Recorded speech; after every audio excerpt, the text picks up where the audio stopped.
It's an experience that few have, but anyone can do. To fly in an authentic World War II bomber, soaring among the clouds in the same plane that flew over Europe during the height of the war. It's part of the living experience at the World War II weekend here at the Reading Airport. Now, if flying is not for you, there's still plenty to do on the ground. They're going to see encampments from the Pacific. They're going to see European encampments, Russian encampments, Scottish, virtually about from every country that was in the conflict in World War II. Harrisburg native Russ Strine is the president of the Mid-Atlantic Air Museum, which is hosting the three-day event, a weekend that is truly close to his heart. His father, Gene, was a World War II Navy flight engineer and patrol squadron over the Pacific. Gene vividly remembers what it was like serving in World War II. 200 ships lined up on the ocean.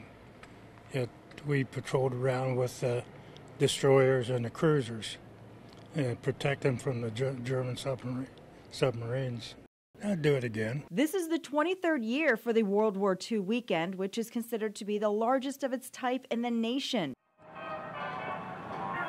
A few $100s will get you a ticket on the Yankee Lady, a B-17.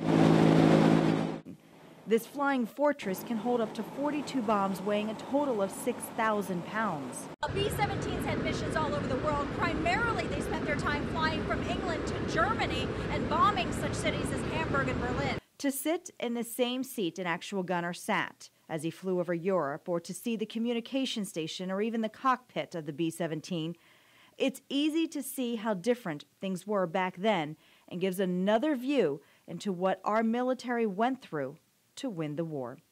In Berks County, Brandy Mang, CBS 21 News.